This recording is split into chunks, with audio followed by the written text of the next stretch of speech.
Hi there, my name is Jordan. I'm here to answer the first evaluation question. The question is asking, in what way does your media product use, develop or challenge forms and conventions in real media products? To answer this question, I will be doing a director's commentary of our film Bird Lime. First of all, just so you know, Bird Lime is a slang term for doing time in prison.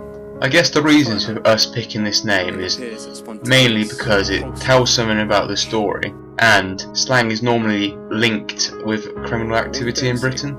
So, the reason we're using classical music in our opening sequence is because it perfectly fits with the mood we're trying to set.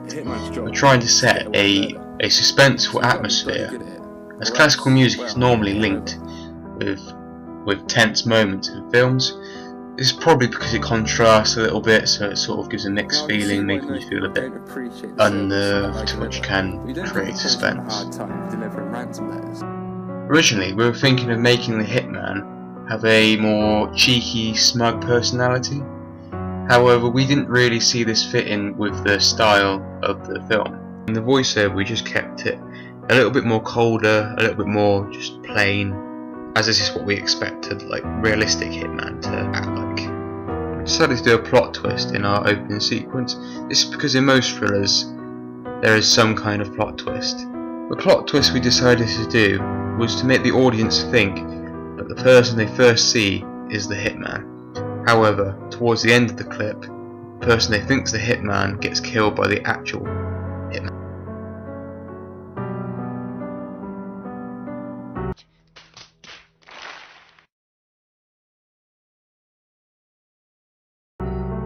The shot in the opening sequence is definitely when the businessman puts his keys down on the shelf.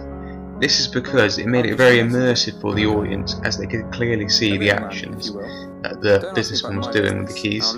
Also on the keys you can see these keyring attachments that wouldn't really suit a businessman.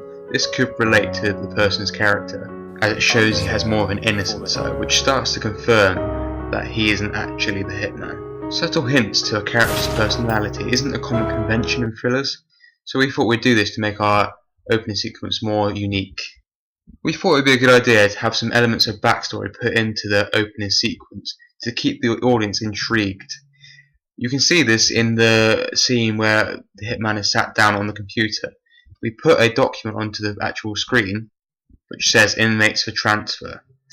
We thought this sort of linked better with the title and sort of brought it home a little bit, as it is about doing time in prison. At the ending of the opening sequence, you see ink dropping into water. We thought this was a good idea because it's quite a common convention for provocative imagery in thrillers. In all though, I feel we did a very good job with our opening sequence. However, next time we would need to get an actor that can actually drive a car, so I don't have to push it. Anyway, thanks for listening. This is the Hitman signing off.